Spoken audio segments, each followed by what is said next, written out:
I lost 38 pounds in just weeks, and the best part, I kept it off for over a year. It's just so easy. I know it sounds crazy, but I lost 27 pounds using this simple coffee loophole. I do it every day, first thing in the morning when I wake up.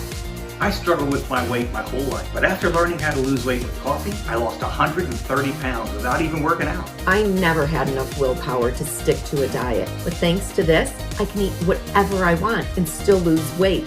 This is hands down the best diet ever. Actually, it's the only diet that's ever worked for me. If you think that you've tried everything already, I promise you haven't, because this really works. It sounds impossible when you first hear it. Yet, researchers at Harvard University have discovered an odd coffee loophole that lets you burn fat without dieting or even working out. In fact, it's been proven to target and dissolve your most stubborn body fat, purify your body of weight gain causing toxins, and shape your figure quicker than you ever dreamed possible. This morning, coffee loophole only takes 7 seconds to perform, but it instantly opens an incredible fat burning window, supercharging your metabolism, laser targeting your problem areas, melting fat off your belly, thighs, neck, and even under your arms, like wax melts off a candle.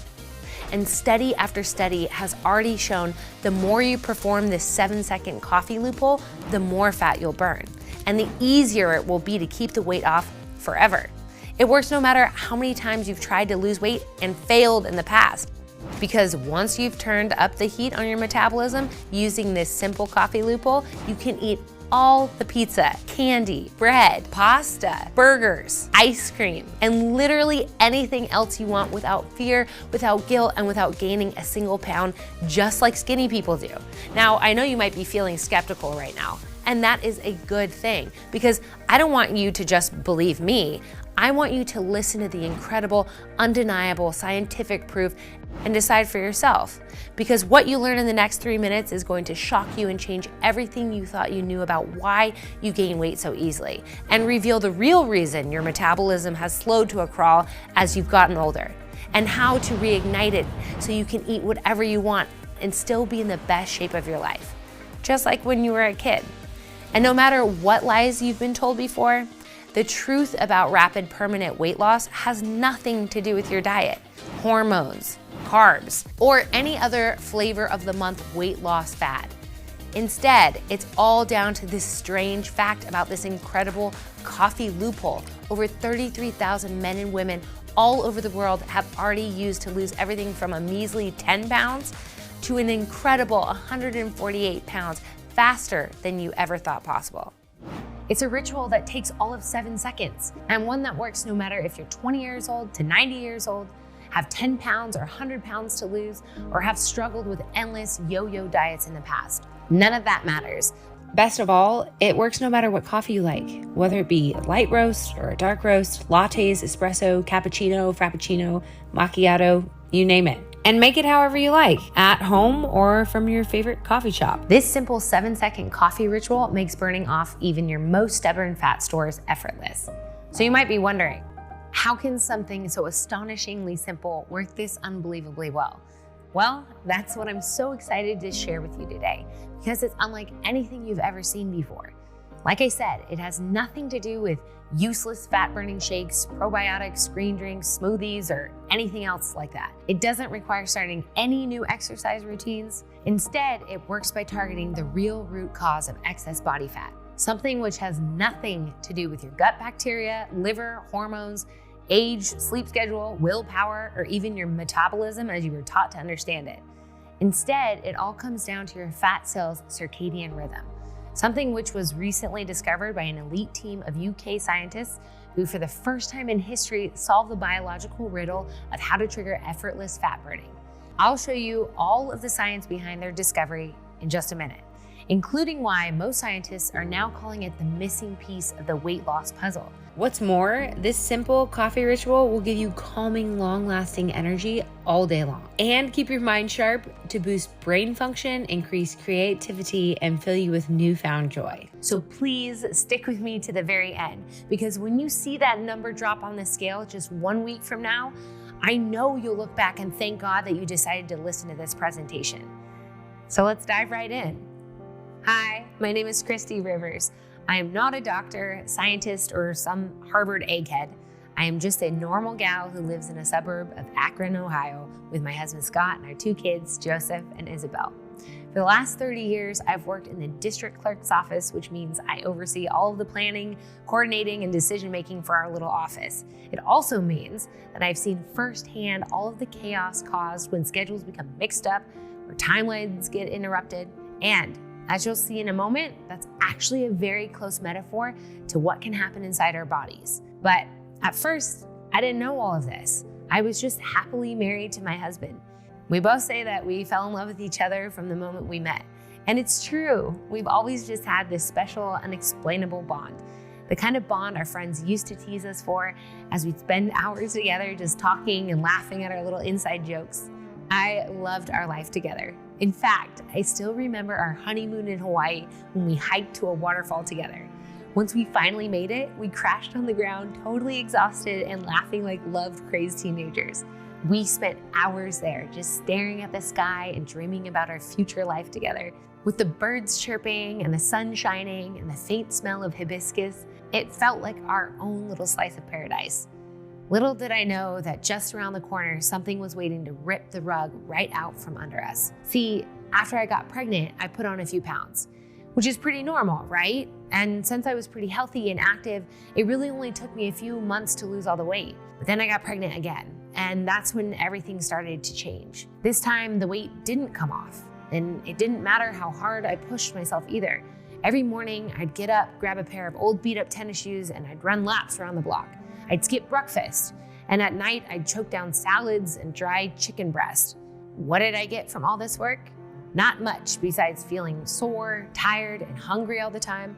Sure, I lost a few pounds, but then I hit that dreaded plateau where no matter how hard I pushed, the number on the scale simply wouldn't budge.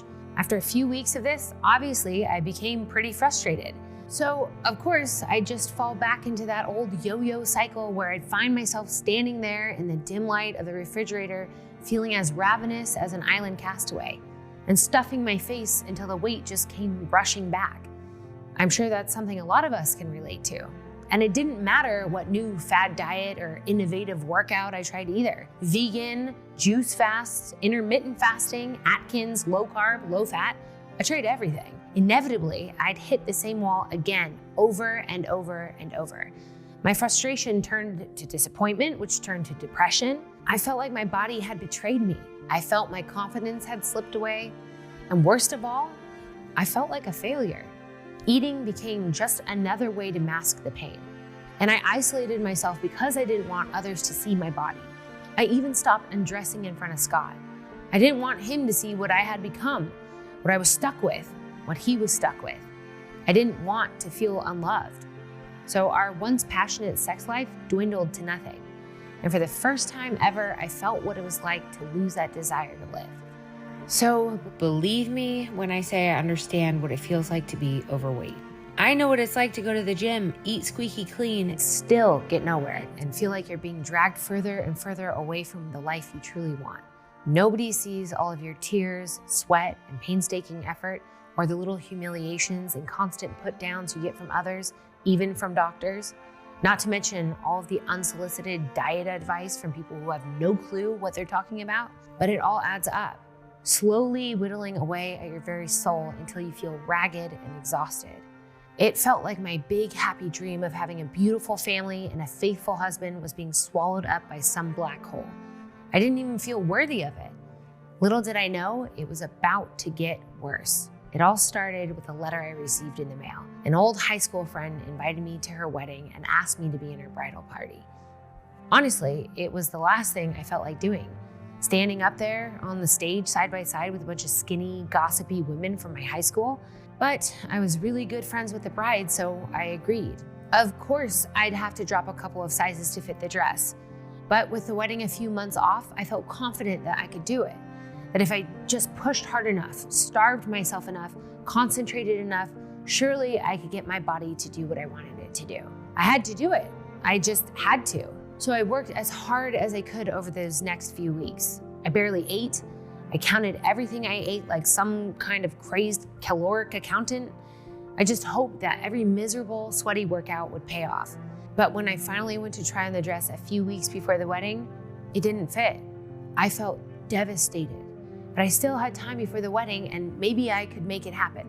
Just maybe. So I took even more extreme measures, pushing myself to the very limit of what my body could handle, just striving to prove to myself and to the world that I could be something more than the woman with the weight problem. And you know what? I did. By the day of the wedding, I had managed to lose enough weight to just barely slip into the dress. It was tight. My husband, Scott, had to help me, but I did it. I never felt so proud, so accomplished, and even though, truthfully, I felt like an overstuffed sausage squeezed into the thing, at least I could feel pride that I had met my goal, or so I thought. I twisted in some weird way that tore my dress in 2 parts right at the seam. I could hardly believe it happened. I instantly began sobbing. All of my hard work ruined, all of my confidence shattered, and this illusion of pride I had crumbling like wet sand in my hands. I've never felt so hopeless. I couldn't call anyone, I couldn't text. All I could do was sit there feeling like a shell-shocked fool and feeling my stomach lurch with the reality of what happened. That's when I heard a pair of footsteps approaching and a voice gently call out my name. Looking up, I saw the familiar face of an old work colleague named Steven. Now, I'd known Steven for over a decade. He was one of the kindest, most honest men I have ever met, almost like a father figure to me. So when Steven asked me what was bothering me, I just spilled my guts, tears and all. He listened, gently put his hand on my shoulder and nodded knowingly. I know what it's like to feel like your body's betrayed you. Then he asked simply, "Do you remember when I was out of work for that long period of time?" I did.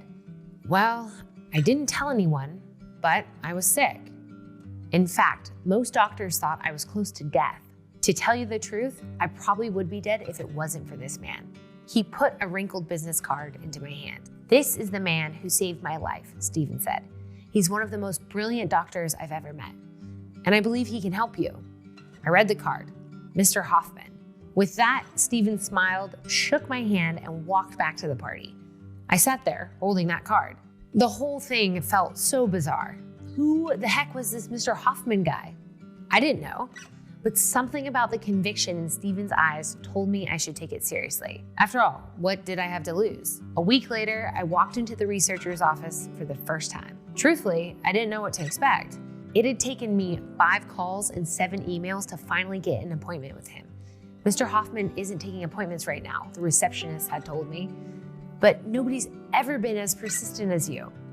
Luckily, I found the doctor to be incredibly kind, friendly, and well-spoken. He had a calming presence that instantly made me feel relaxed and at ease.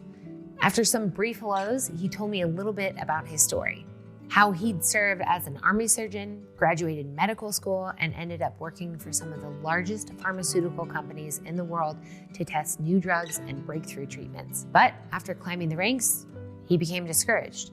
In his opinion, it was obvious that modern medicine was only interested in treating symptoms while ignoring the underlying root causes. So, Mr. Hoffman had spent the last decade rethinking how the human body actually works and go deep into the study of human biology to discover solutions that target the real causes of problems.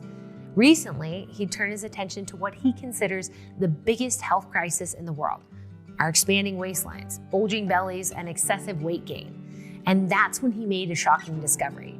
Something that flips everything we've been told about weight loss right on its head. See, Mr. Hoffman explained that every single diet, exercise plan, or weight loss solution always boils down to one thing. How can you put your body into a fat-burning mode? That's it.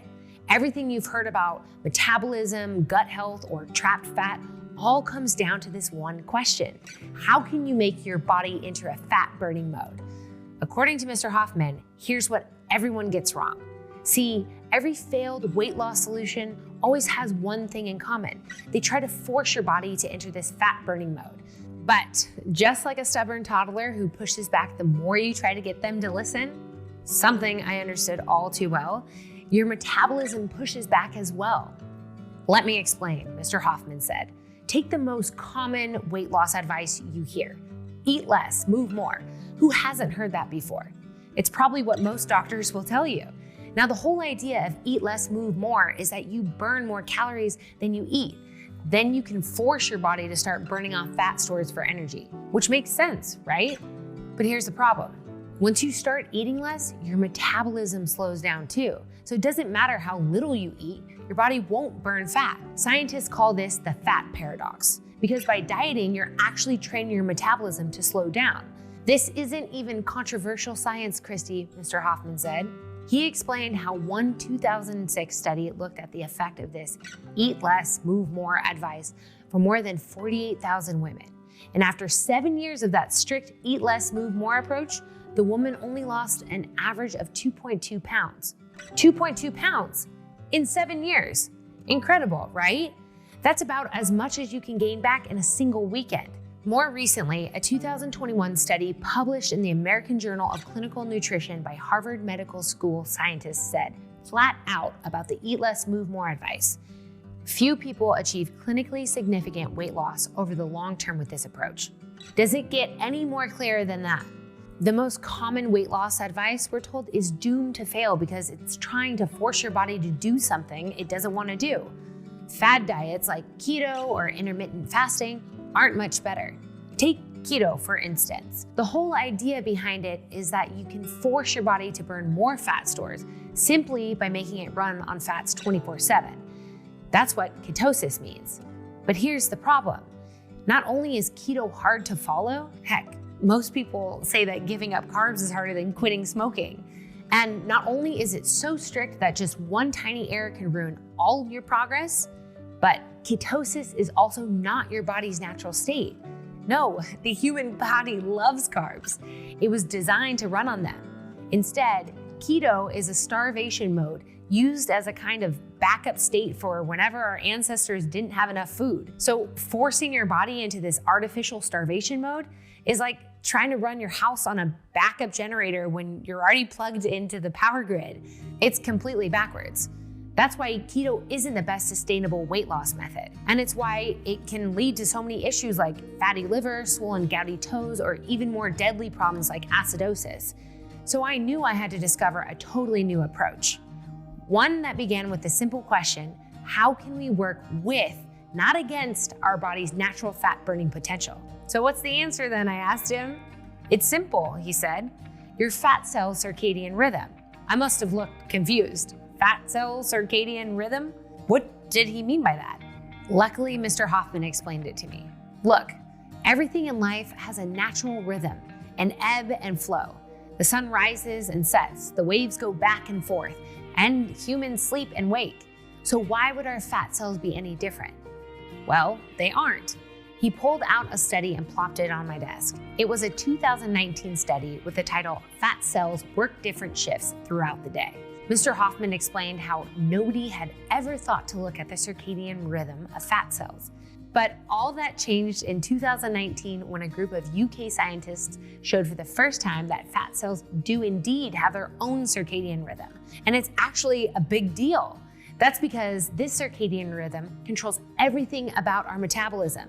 In other words, during certain times of the day, your cells want to store fat, and other times of the day, your cells want to burn fat. This sent shockwaves through the scientific community because it threatened to upturn everything researchers previously believed about fat burning. In the words of the lead scientist, Dr. Johnston, tissues made up of fat cells don't just store excess energy, they are active metabolic tissues full of their own rhythms.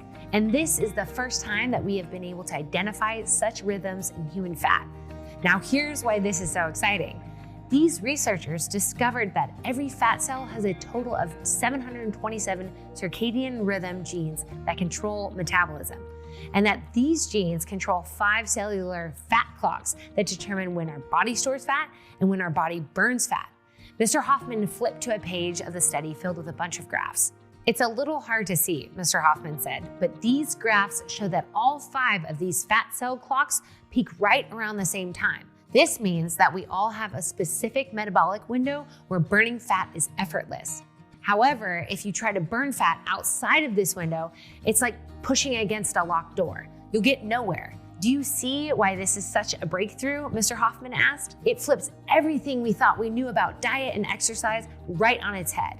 Instead of trying to force your body to burn fat, you simply work with your body's natural fat burning rhythm. It's a total game changer.